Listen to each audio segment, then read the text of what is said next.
Boa noite. Luci, olha só que coisa, hein? Tem uma turminha aqui só de neto seu aqui, hein? Puxa vida, hein?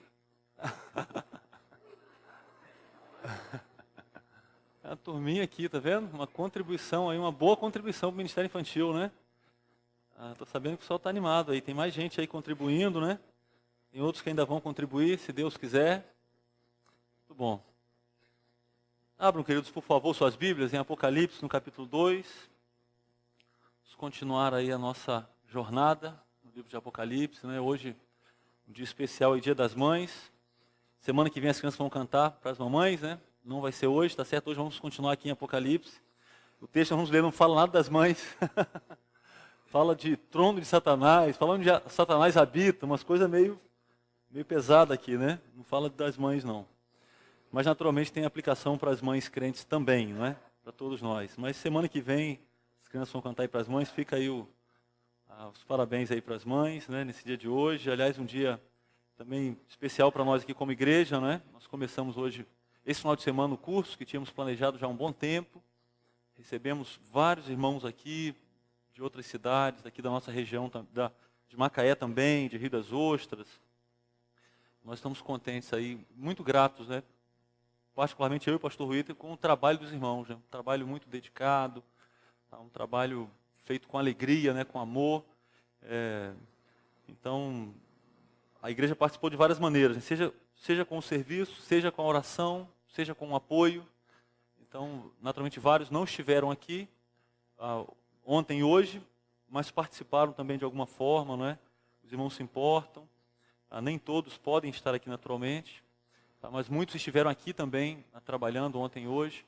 Então fica aí nossa palavra de gratidão, né? Vários serviços sendo feitos, é muito interessante. Então teve serviço que foi mais visto aqui, não é? Então o pastor Jair mesmo nos serviu, ensinando, né, ontem e hoje. Mas teve gente que lavou louça, né? Eu soube de um camarada que lavou louça ontem o dia inteiro e hoje a manhã inteira, não é? Eu não vou nem falar aqui para a esposa dele não saber e querer que ele lave louça em casa todo dia. Ele já faz, aí, já falaram que ele faz, tá vendo? É um bom marido, ó. Mas mandou verem vários aí, cada um num trabalho, né? Foi muito bom. Fica a palavra de gratidão e um encorajamento para os irmãos, tá bom, queridos? Vamos ler Apocalipse 2, vamos ler os versículos de 12 a 17. Mais uma carta aí de Jesus, enviada a uma daquelas 7 igrejas. Ali na Ásia, né, nós temos visto na província da Ásia. Vamos ler aí o texto bíblico. Pode passar aí, tem um texto para vocês acompanharem. Ao anjo da igreja em Pérgamo, escreva: estas são as palavras daquele que tem a espada afiada de 2 gumes. Sei onde você vive, onde está o trono de Satanás. Contudo, você permanece fiel ao meu nome e não renunciou à sua fé em mim, nem mesmo quando Antipas, minha fiel testemunha, foi morto nesta cidade, onde Satanás habita. No entanto, tenho contra você algumas coisas. Você tem aí pessoas que se apegam aos ensinos de Balaão, que ensinou Balaque a armar ciladas contra os israelitas, induzindo-os a comer alimentos sacrificados a ídolos e a praticar imoralidade sexual. De igual modo, você tem também os que se apegam aos ensinos dos nicolaítas. Portanto, arrependa-se. Senão, virei em breve até você e lutarei contra eles com a espada da minha boca. Aquele que tem ouvidos, ouça o que o Espírito diz às igrejas. Ao vencedor darei do maná escondido.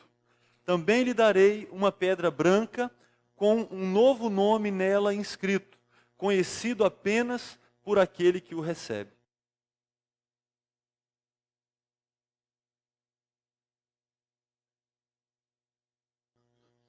Pérgamo, fidelidade em perigo. Vou escrever aqui como título, né, para esse texto aí. Certa vez eu ouvi que o final de uma viagem pode ser muito perigoso. Então você está dirigindo, né, você está voltando lá de Campo Grande, né, Jefferson? Você está voltando lá de Campo Grande, longe a beça. E aí você chegou ali, passou do trevo de Macaé. Aí você dá aquela relaxada, não é? E aí parece que o perigo aumenta, porque você relaxa, o risco do sono fica maior, né? A desatenção, o risco da desatenção, né, de um erro, porque você pensa assim, eu já cheguei, né? Já estou em casa, né? Já estou vendo aqui as luzes de Macaé, e alguém disse que isso é muito perigoso, e vários acidentes acontecem nessa hora. Quando Jesus enviou a carta para a igreja em Pérgamo, nós, lendo essa carta, nós vemos que eles eram vigilantes fora, não é? Eles eram vigilantes, perseverantes, e lemos aqui, vamos ver com mais detalhes daqui a pouquinho, que eles perseveravam, foram fiéis em circunstâncias muito difíceis. Mas parece que em algum momento, parece não, de fato, em algum momento, aqueles irmãos começaram a relaxar, dentro de casa, com aquela sensação de que, bom, aqui nós estamos seguros, não é? A viagem já está chegando ao fim, e o fim da viagem para eles, eu penso que era dentro da igreja, no convívio como igreja. E a fidelidade daqueles irmãos, então, elogiada pelo Senhor Jesus, ela corria perigo, porque eles baixaram as guardas dentro da igreja. E com isso, falsos mestres se infiltraram, ensinos errados, e como sempre acontece, um ensino errado traz uma prática errada. O ensino errado traz o pecado. Junto, eles andam juntos, sempre, não tem exceção. Aí aqueles irmãos, então, a fidelidade daquela igreja estava correndo risco por eles tolerarem entre eles algumas pessoas com um ensino comprometido e com uma prática comprometida. Fidelidade em perigo, então. Só para situar aqueles que não vieram aqui nos últimos dias, né, nas últimas semanas, nós estamos aí olhando para as 7 cartas que o Senhor enviou para 7 igrejas. Nós estamos aqui numa moldura que vai nos ajudar bastante no entendimento do livro de Apocalipse. Uma das coisas importantes você lembrar aqui, que o livro de Apocalipse não foi escrito para satisfazer a nossa curiosidade. O livro de Apocalipse foi escrito para nos ensinar a vivermos com fidelidade ao Senhor, perseverando num mundo terrível, num mundo entregue ao diabo. Então, o livro ele nos chama para a prática, para a transformação. E isso nós vemos claramente nessas 7 cartas. Nós já chegamos agora na 3ª carta. Aí vamos pensar então um pouquinho aí sobre a fidelidade a que devemos a Cristo. É bom lembrar aqui que no capítulo 1, se você não estava aqui nas últimas semanas, você pode ler depois em casa. João ele vai descrever na sua primeira visão Jesus glorificado. E a figura é impressionante. É impressionante. Ele tem autoridade, ele tem poder, ele tem um conhecimento profundo. A imagem foi tão grandiosa para João que ele caiu como morto quando viu. E aí Jesus então o levantou. E agora, quando olhamos para essas 7 cartas, nós vemos alguns aspectos de Jesus, daquela visão que ele descreveu no capítulo 1. Agora, alguns aspectos são destacados. E eles não são aleatórios. Esses aspectos da visão que João teve de Jesus é destacado pelo próprio Jesus, porque ele tem ligação com o ensino que ele quer trazer para aquela igreja. Então é importante você observar isso também. E nós chegamos então na 3ª igreja, vemos aqui mais uma descrição de Jesus, uma citação do que já foi dito agora no versículo 16, no capítulo 1. Primeiramente, nós vamos ver aí que a autoridade de Cristo para julgar requer fidelidade a Ele. Jesus, ele se apresenta no versículo 12 como aquele que tem a espada afiada de 2 gumes. E isso traz para nós a imagem de alguém que tem a palavra para julgar e condenar. Mas ele se dirige a Pérgamo. Há um pouquinho aí sobre a cidade de Pérgamo. Ela era conhecida como um centro religioso com vários templos a falsos deuses. A idolatria era muito forte, né? Naquele tempo. Hoje não é diferente, mas naquele tempo, e ali na cidade de Pérgamo de maneira especial, com vários templos enormes, não era assim uma coisa velada, não é? Não, eram templos grandes, pessoas vinham de longe para frequentar aqueles templos, dedicados a vários deuses. Um deles, cadê as doutoras aí? Elas estão aí. Um deles era dedicado a Esculápio. Em latim, não é? Em grego é Asclépio. As doutoras aí, as médicas, já devem ter ouvido falar dele. Sabe por quê? Porque ele era considerado o deus da cura. Isso atraía muitas pessoas. O seu símbolo era a cobra. Aí era uma coisa impressionante. Você vai ler sobre esses templos lá dele. Eles tinham cobras soltas dentro do templo. Imagina que coisa sinistra, não é? Coisa macabra. Eles tinham cobras soltas ali dentro. E as pessoas iam para ali para receber cura. E elas tomavam alguma coisa quando chegavam, que as deixavam meio bêbadas. E elas dormiam ali. E aquelas cobras não venenosas ficavam soltas. E se elas passassem por cima das pessoas, era sinal de cura. E tinha uma coisa muito impressionante como o ser humano se nega a adorar o Criador. E ele faz loucuras para exercer a adoração que está implícita ao coração dele. Impressionante. E por que eu falei das doutoras aí, não é? Porque ainda hoje, essa cobra aqui que simbolizava esse falso Deus, aparece nos brasões dos médicos. É o símbolo da medicina desse tempo aqui, não é? Porque ele era considerado o Deus da cura. Para vocês verem a mentalidade errada, não é? Foi a primeira cidade da Ásia que incentivou abertamente o culto ao imperador. Então nós temos repetido aqui. Então você deve lembrar, tá certo? Joshua, João Pedro, Samuel, Gabriel, olha aí, lembrar que nessa época o Império Romano dominava tudo. E então o imperador, ele era alguém que tinha muita autoridade. Muita autoridade. E eles exigiam, alguns deles, não é? Requeriam culto. A cidade de Pérgamo foi a primeira cidade que incentivou abertamente o culto ao imperador. Então era como pegar hoje, né, um homem muito poderoso no mundo, né, o presidente dos Estados Unidos, e adorá-lo como um Deus. Então fazer um templo para ele e adorá-lo como um Deus. Chamá-lo de Deus, não é? E adorá-lo. Era o que eles faziam. Nessa cidade, ela foi pioneira incentivando abertamente esse culto ao imperador. E aí você já vai imaginando os crentes que estavam ali, não é? Já que eles encorajavam o culto ao imperador.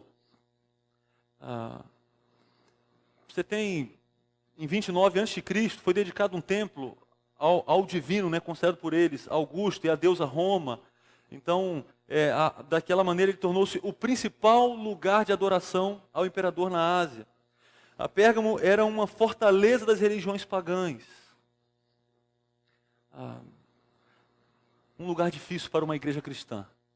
Um lugar difícil. Bem difícil, né?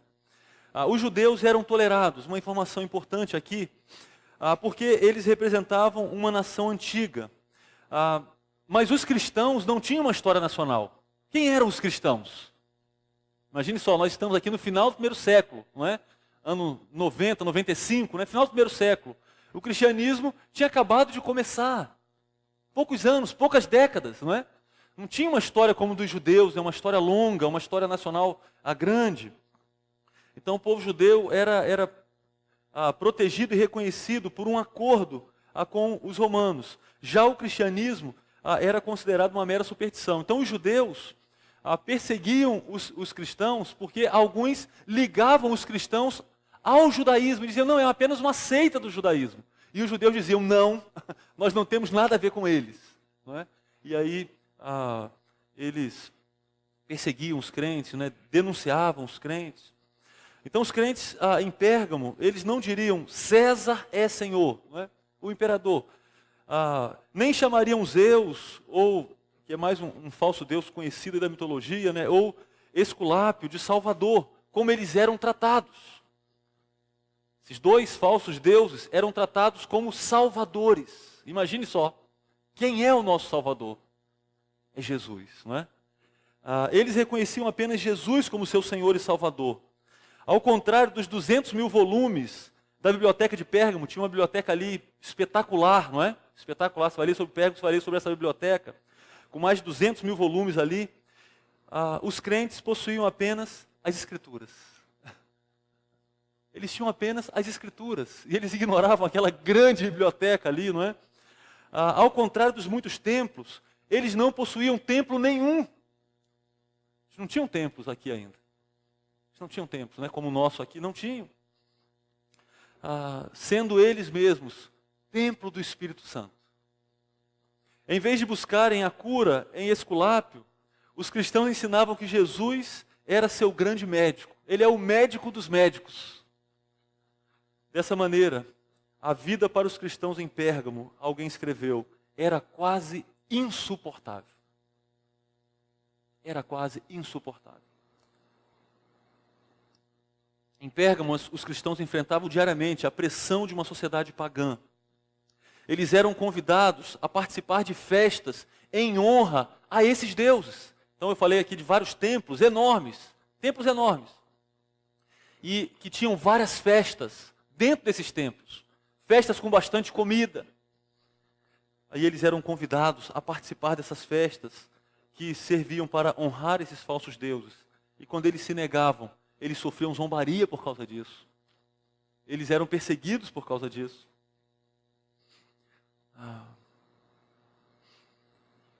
Jesus se apresenta para aqueles crentes como aquele que tem a espada afiada de 2 gumes. Ele enfatiza bastante a espada aqui, dizendo que isso demonstra para nós, e primeiramente nós não lembramos disso, né? Por causa daqueles irmãos que receberam, eles lembravam logo do procônsul que estava ali, romano, e ele tinha, o símbolo da sua autoridade era a espada. Então veja bem, o procônsul ali com autoridade para tirar a vida, ou autorizar, não é, a permanência, a continuação da vida. O símbolo da sua autoridade era a espada. Jesus escreve para aqueles irmãos e diz, eu sou aquele que tem a espada de 2 gumes. Não é o procônsul romano, não é a autoridade romana, eu tenho a espada de 2 gumes. Ou seja, eu tenho autoridade para julgar, eu tenho autoridade para condenar. Eu sim decido entre a vida e a morte. Jesus, ele está dizendo, está se apresentando pronto para lutar contra os seus inimigos com a sua espada de 2 gumes. Ele é o verdadeiro juiz, é o Cristo exaltado, não os oficiais romanos. Então o poder final pertence a Deus e nada que os pagãos façam vai mudar essa realidade. Olha aí para Apocalipse 19 e nos ajuda um pouco no entendimento dessa espada de 2 gumes. O que ela representa? Olha aí, está projetado aí para vocês. Apocalipse 19, vamos ler 11, 15 e 21. Vi o céu aberto e diante de mim um cavalo branco, cujo cavaleiro se chama Fiel e Verdadeiro. Ele julga e guerreia com justiça. De sua boca sai uma espada afiada, com a qual ferirá as nações. Ele as governará com cetro de ferro. Ele pisa o lagar do vinho do furor da ira do Deus Todo-Poderoso. Olha o 21 agora. Os demais foram mortos com a espada que saía da boca daquele que está montado no cavalo. E todas as aves se fartaram com a carne deles. Espada, Jesus lá no capítulo 19, ele usa essa espada que ele apresenta aqui no capítulo 2 para exercer juízo. Jesus tem a espada de 2 gumes, ou seja, ele tem a palavra para julgar e condenar. Isso nos chama para a fidelidade. Esse é um convite para a fidelidade a ele. O apóstolo Paulo, quando argumenta em relação à submissão às autoridades, ele diz que eles têm o poder da espada. Ele diz, olha, a autoridade, não é? Agora não é a espada mais, agora ele tem uma arma, não é?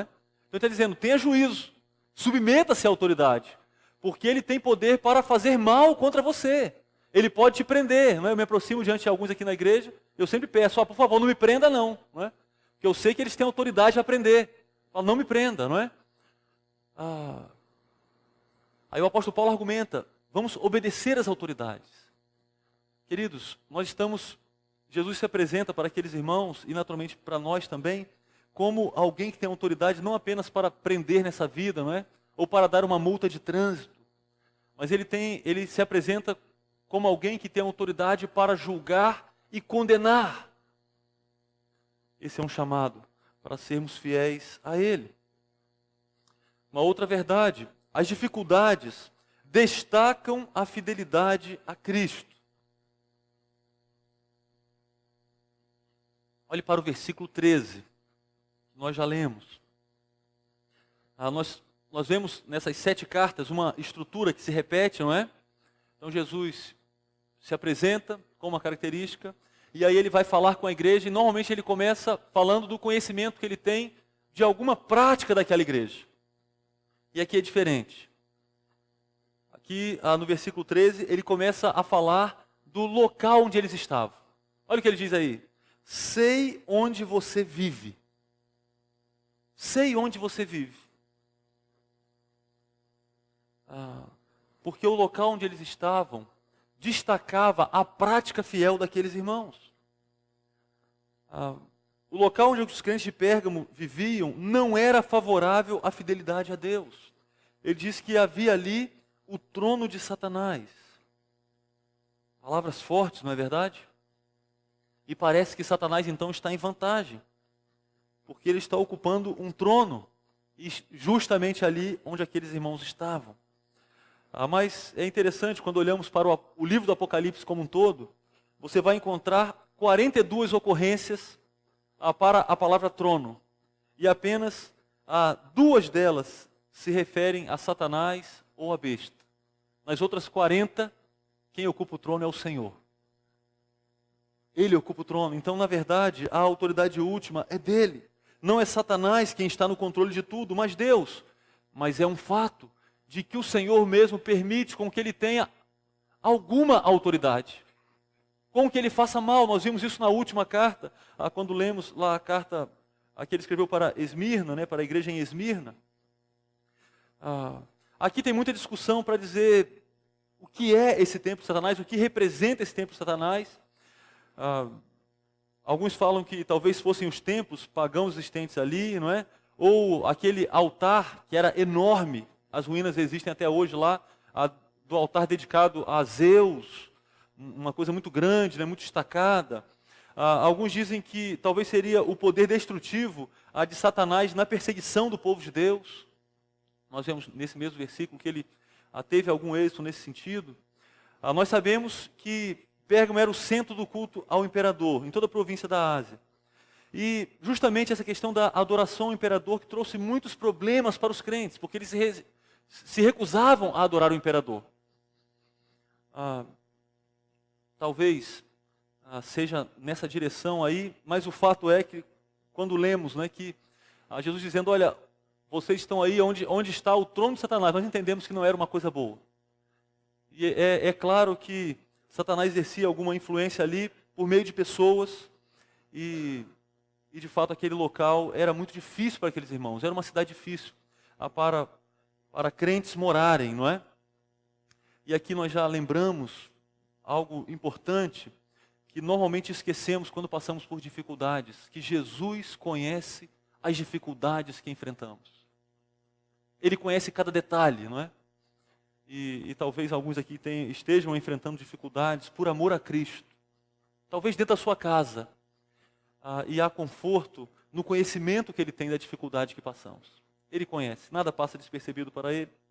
Mas há um contraste nesse versículo. Olha aí. Sei onde você vive, onde está o trono de Satanás. Contudo, apesar das circunstâncias não serem favoráveis, você permanece fiel ao meu nome. Os crentes em Pérgamo se apegaram firmemente ao nome de Jesus. Apesar de todo o paganismo à volta, apesar de todos aqueles templos, não é? Eles passavam então, indo para o trabalho em frente àqueles templos, a falsos deuses, mas eles não cediam. Eles enfrentavam pressão do vizinho, e dizendo, olha, vamos lá e tal, e eles não cediam. Aqueles irmãos resistiram bastante, apesar de enfrentarem grandes dificuldades. A perseguição era algo tão real. Nós temos aí um exemplo. Jesus cita, naturalmente, um nome conhecido para eles. Então ele fala aqui de alguém, se ele estivesse escrevendo Se fosse para a nossa igreja hoje, ele citaria um de nossos nomes. Ele diz, olha, vocês são fiéis em circunstâncias diversas. Não renunciaram à fé em mim, mesmo quando o irmão de vocês, e naturalmente eles lembravam bem, Antipas, minha fiel testemunha, foi morto nessa cidade onde Satanás habita. Alguém que foi morto por amor a Cristo. E aqueles irmãos viram isso acontecer. Um irmão deles, que sentava junto com eles na hora do culto. E olha, inclusive, naquele momento terrível para vocês, naquele momento difícil, de perda. Vocês não renunciaram à fé em mim. E Antipas recebe um título bonito aqui. Um título que em Apocalipse é atribuído ao próprio Jesus. Jesus diz, a minha fiel testemunha. Nós vamos perceber, à medida que andarmos no livro de Apocalipse, que esse termo testemunha, ele está totalmente ligado à morte, a ser um mártir, a morrer por amor a Cristo. Nós não vamos ler agora, mas lá no capítulo 17, no versículo 6, fala ali dos mártires de Jesus. Pessoas que foram mortas por amor a Ele. Como era o caso de Antipas. Aqueles irmãos estavam ali próximos de Satanás, sofrendo uma pressão muito grande da parte dele, por meio de pessoas comprometidas com ele, pessoas que o serviam,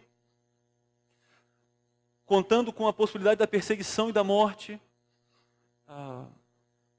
Mesmo assim, permaneciam fiéis. Queridos, Satanás é a verdadeira origem do ódio que aqueles irmãos enfrentavam da parte da população pagã e também daqueles oficiais romanos. Mesmo assim, eles deveriam ser testemunhas num contexto desfavorável. Exatamente como é a vida do crente. Eu tenho a impressão que nós reclamamos demais do contexto em que vivemos. Tenho a impressão que a gente reclama demais. A gente reclama demais do contexto do trabalho, a gente reclama demais do contexto familiar. Porque a vida cristã é assim mesmo. É num contexto difícil. E a diferença que há entre um lugar e outro é a intensidade. Agora, a dificuldade sempre tem. No caso daqueles irmãos, eles enfrentavam grandes dificuldades. Imagine só, você vir à igreja, você se reunir num culto e você... Se alguém identificar que você está adorando a Cristo, você pode ser preso e ser morto. Imagine, isso é difícil. Você viria à igreja hoje? Certamente nós não teríamos uma reunião grande assim, não é? Nós nos reuniríamos em grupos menores, não é? O pastor Guto, né, teve aqui, ele mostrou fotos de batismos sendo feitos quando ele estava lá no país onde ele atuava como missionário, né? E eles fazendo batismos em lugares desertos, porque as pessoas não poderiam ver, porque se vissem, eles seriam presos, seriam perseguidos. Mas naturalmente nós também enfrentamos resistência, não é? Nós não somos crentes num contexto totalmente favorável, não. Aliás, nós temos visto que as coisas têm apertado contra os crentes, não é? Uma intolerância grande contra os crentes, embora o cristianismo esteja avançando em termos de números, não é? Mas há uma resistência para pessoas fiéis, comprometidas. As circunstâncias desfavoráveis que enfrentamos em nosso tempo servem para destacar os servos fiéis a Cristo. Então você está estudando num colégio e aí você diz assim: puxa, pastor, na minha classe só eu sou crente. Sabe o que você tem ali? Uma oportunidade para fazer grande diferença. Aí outro vai dizer: lá na faculdade, na minha turma, eu ainda não identifiquei nenhum crente. Eu ainda não identifiquei nenhum professor crente. Naturalmente, vai ser um ambiente difícil. Você tem uma oportunidade de fazer diferença. Certamente esse ambiente vai trazer dificuldade. Mas essas dificuldades vão fazer sobressair, vão destacar a fidelidade. Alguém comprometido vai se destacar ali. Uma pequena vela se destaca quando fica em densas trevas. Imagine uma vela acesa aqui, eu quase fiz isso hoje, mas não fiz, não é? Uma vela acesa na minha mão aqui, com todas as luzes apagadas. Ela se destaca. Ela se destaca. Uma outra verdade, a tolerância para com o pecado dentro da igreja compromete a fidelidade a Cristo. Diferente da igreja de Esmirna, que recebeu só elogios, a igreja de Pérgamo recebeu uma repreensão, como acontece com a maioria daquelas igrejas, como aconteceu com a maioria das igrejas. E aqueles irmãos estavam tolerando o pecado dentro da igreja. E eles estavam correndo um grande risco, porque o pecado, quando ele é tolerado dentro da igreja, ele compromete a fidelidade a Cristo. Olha aí os versículos de 14 a 16. Enquanto a igreja de Éfeso foi elogiada por identificar a heresia nicolaíta e se opor a ela. Vocês lembram disso? A primeira igreja de Éfeso, eles foram elogiados por resistirem ao ensino errado. Você pode ver isso aí, versículo 6, capítulo 2, ainda versículo 6. Eles foram elogiados por isso. Mas agora a igreja de Pérgamo, ao invés de resistir ao ensino errado, ela tolera. E, portanto, precisava ser disciplinada por sua fraqueza. Os crentes daquela igreja estavam tolerando a presença de mestres que espalhavam uma falsa doutrina com um estilo de vida errado. E a influência deles estava se espalhando. Eles estavam ganhando seguidores dentro da igreja. Por isso era preciso agir. Os servos de Satanás haviam entrado na congregação. Vocês sabiam que isso acontece?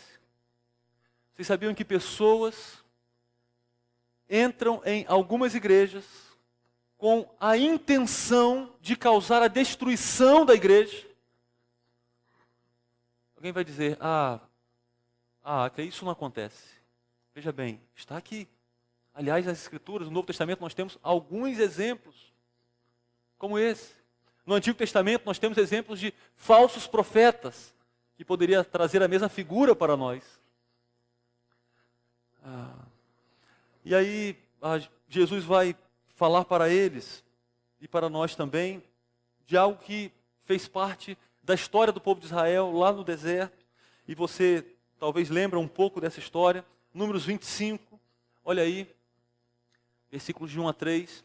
Enquanto Israel estava em Sitim, o povo começou a entregar-se à imoralidade sexual com mulheres moabitas, que os convidavam aos sacrifícios de seus deuses. O povo comia e se prostrava perante esses deuses. Assim Israel se juntou à adoração de Baal-Peor. E a ira do Senhor acendeu-se contra Israel. Então, veja bem, Israel começou aqui a praticar idolatria e imoralidade sexual. Lembre disso. Olha agora Números 31, 16, está aí também. Foram elas que seguiram o conselho de Balaão e levaram Israel a ser infiel ao Senhor no caso de Peor, de modo que uma praga feriu a comunidade do Senhor. 24 mil mortos. Em consequência da praga que o Senhor mandou. Aí o texto diz que eles seguiram o conselho de Balaão. Quem foi Balaão?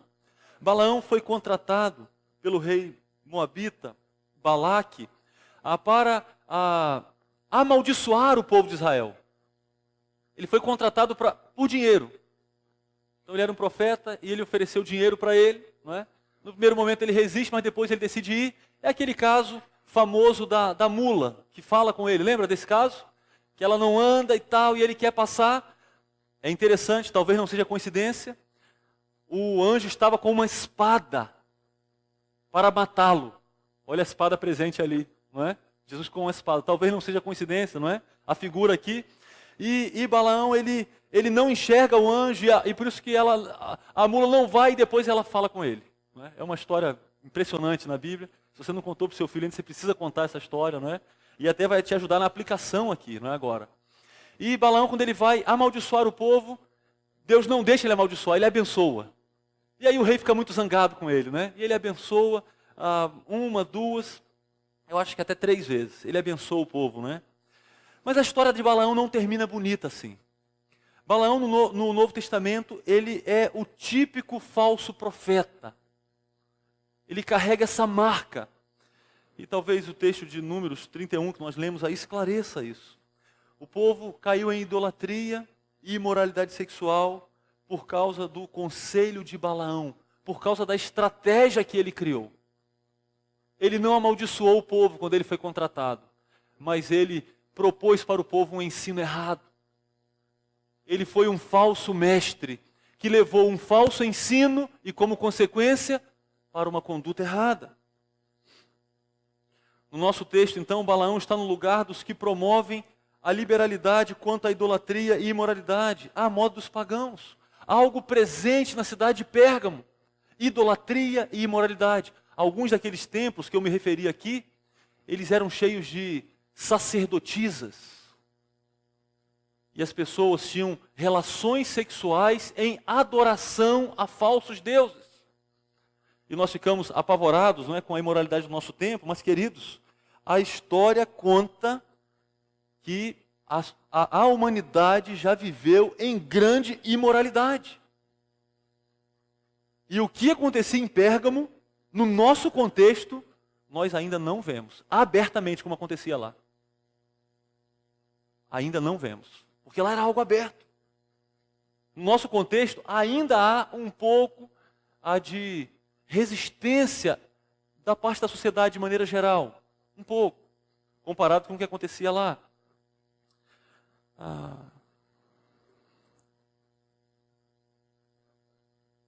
Mas aquele ensino errado, então, estava dentro da igreja. E por causa daquele ensino errado, daquelas ciladas que fizeram com que os israelitas caíssem, aquelas ciladas estavam sendo armadas ali dentro da igreja. E por isso alguns estavam sendo induzidos a comer alimentos sacrificados a ídolos. E agora você já deve lembrar logo aí do apóstolo Paulo, não é? Mas a comida, a carne que era sacrificada era vendida lá no açougue, eles podiam comer. Veja bem, não é esse o caso aqui. Não é esse o caso. O texto aqui ele se refere ao que eles comiam dentro do templo pagão. Então alguns, eles começaram a dizer o seguinte: não, olha só, não é só permitido comer a carne na sua casa. Se você tem uma consciência tranquila, você não vai escandalizar o irmão. Não é esse o caso. Não é só isso. Nós podemos ir lá como uma atitude de, olha só, demonstrando um respeito ao imperador. Que problema há aí naquela reunião? É uma questão, aliás, olha só, nem todos que vão lá, vão porque consideram ele um deus. Eles vão lá porque são cidadãos romanos. Você não vai? Puxa vida! E talvez dissesse o seguinte, não é? Olha, você tem a oportunidade de você testemunhar para o outro, não é? Vai ser um bom lugar para você testemunhar, vamos lá. Aí alguns começaram a ceder. E agora estavam comendo carne sacrificada dentro dos templos pagãos. Mas só que junto desse ensino, veio também o ensino errado em relação à imoralidade sexual. Então, como eu disse, o padrão moral era muito baixo. E parece que agora nós estamos voltando, não é? Estamos no retrocesso aqui, né? Voltando para aquele tempo, né? Existiam prostitutas cultuais no templo, né? E em Pérgamo, então, havia um grupo que defendia uma atitude liberal quanto aos padrões imorais. Você vê alguma semelhança com o século 21? Com os crentes do século 21? Tem alguma semelhança? Tem, queridos. Tem bastante semelhança. Esses falsos mestres, então, estavam conduzindo seus seguidores tanto para a idolatria como para a imoralidade. E aqui, quando fala de ensino, você deve pensar mais em coisas bem práticas. Bem práticas. Era uma conduta errada. Versículo 16, no versículo 15, ele fala dos nicolaítas, que nós já os vimos quando ele escreve lá para Éfeso, não é? No versículo 6. Então, no versículo 15, ele diz: de igual modo, você tem também os que se apegam aos ensinos dos nicolaítas. Não temos detalhes sobre eles, mas certamente, não é? Um grupo, ou ligado diretamente a esse que Balaão representava, ou o mesmo grupo, ou então um outro grupo, mas com ensinos errados também. E que estava atraindo pessoas, seduzindo pessoas. Qual era o erro da igreja em Pérgamo? Sabe qual era o erro da igreja em Pérgamo? A falta de disciplina bíblica. Porque, queridos, pecado na igreja nós sempre teremos. Escândalo na igreja, não é isso, pastor? Nós sempre teremos. A questão é como vamos lidar com eles. Sempre teremos. Sempre teremos pessoas que primeiramente se apresentam como crentes, dedicados, e depois caem em pecado e decidem permanecer no pecado. O que a igreja vai fazer nessa hora? O que a igreja vai fazer com essa pessoa que se identifica como crente, mas quer viver como mundano?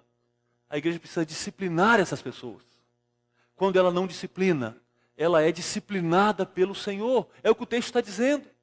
Ele diz: arrependa-se, discipline essas pessoas, ou então virei em breve até você e lutarei contra eles com a espada da minha boca. A espada aqui mais uma vez, para julgamento e para condenação. E aqui ele não está falando da segunda vinda. Não. Como ele escreveu para Éfeso, é julgamento para a igreja e de maneira aqui muito especial para os falsos mestres. Então ele está dizendo: eu estou contra esses falsos mestres e vocês como crentes, como igreja minha, também devem se posicionar contra eles. No versículo 6, Jesus elogiou os crentes de Éfeso porque eles odiavam as práticas dos nicolaítas. O problema em Éfeso, então, é que eles resistiam ao ensino errado, mas tinham perdido a prática do primeiro amor.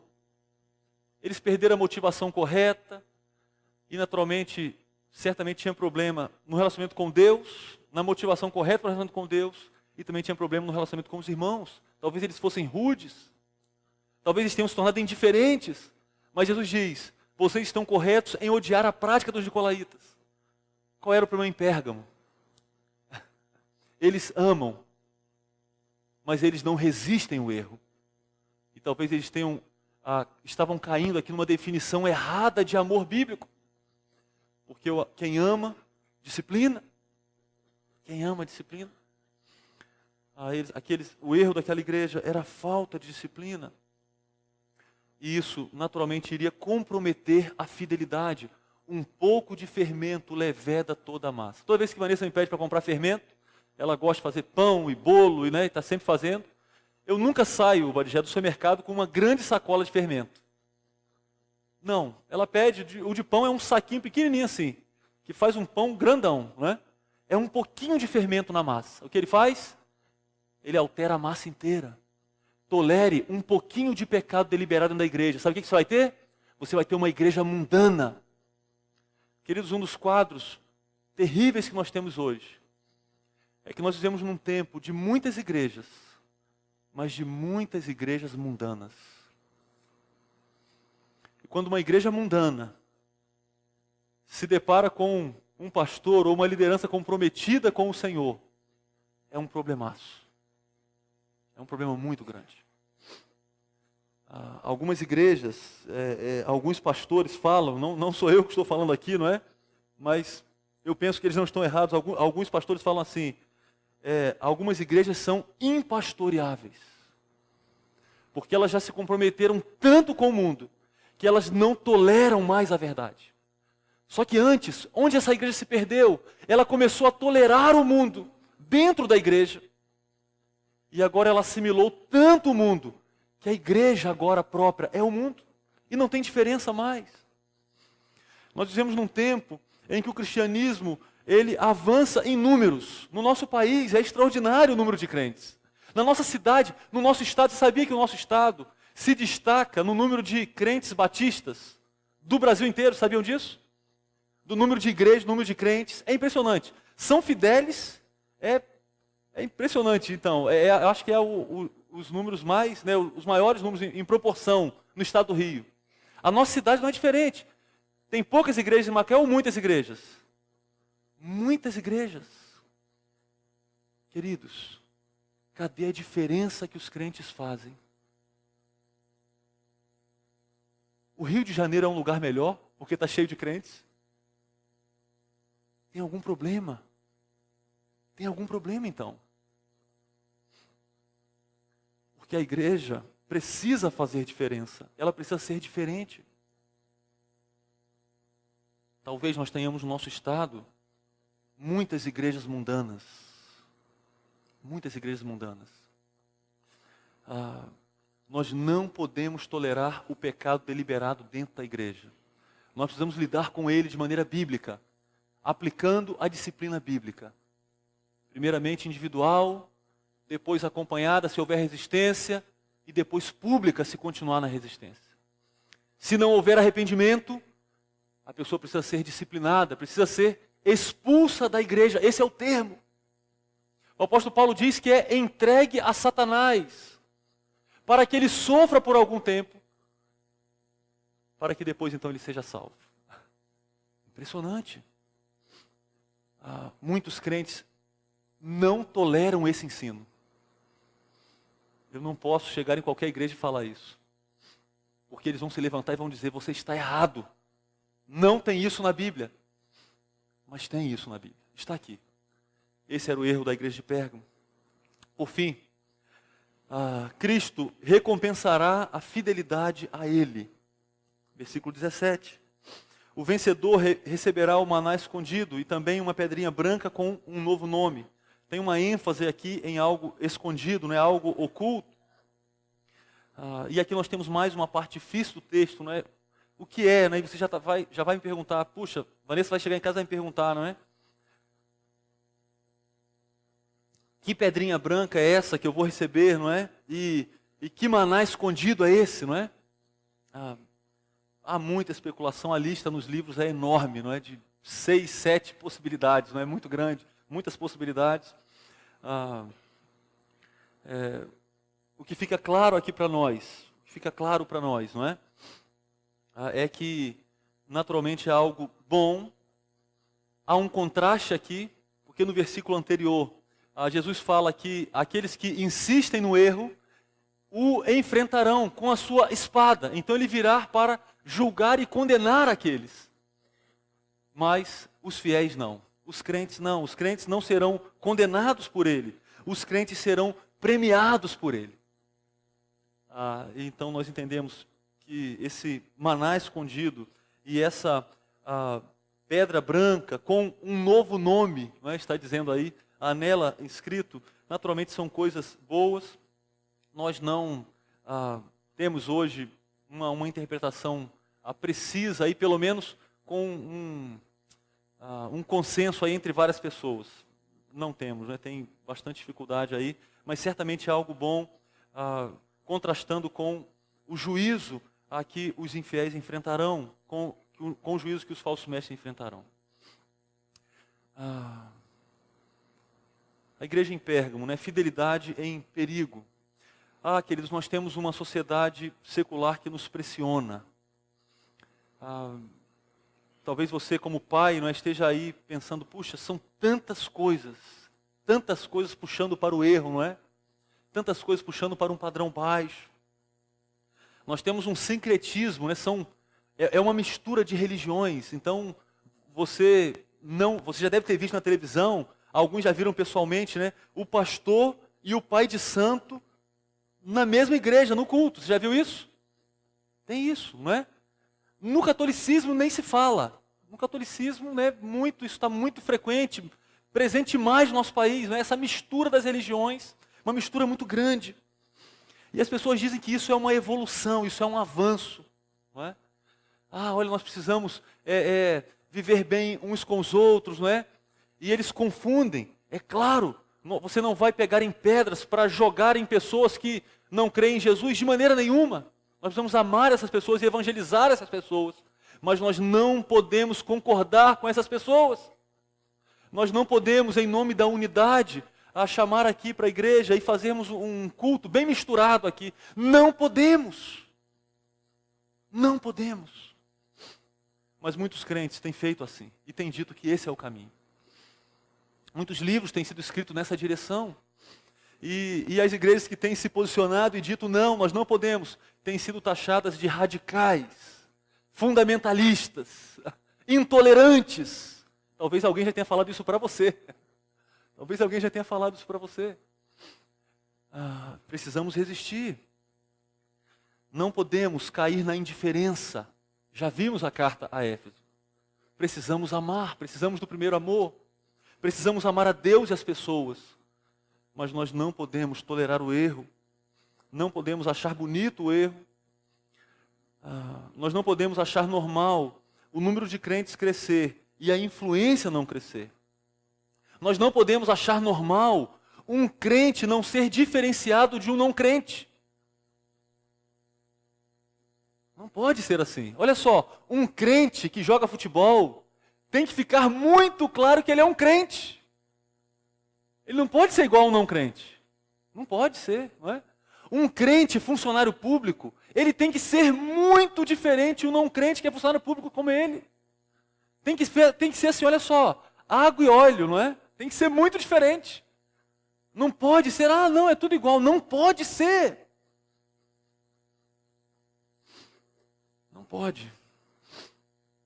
Tem sido assim, mas não é para ser assim. Tem sido assim em muitos casos, mas não é para ser assim. Nós temos uma pressão grande, embora não tenhamos uma perseguição aberta contra os crentes. Nós temos uma pressão hoje da parte de vários crentes para que a igreja ceda. Eu não digo aqui só a nossa igreja, né? Outras igrejas espalhadas por aí que cedam, mas não podemos ceder. Somos chamados à fidelidade, mirando aquela recompensa a que o Senhor dará para todos os seus servos. Que o Senhor nos ajude. Vamos orar? Se você quiser, você pode ficar em pé. Vamos orar ao Senhor encerrando esse tempo aqui.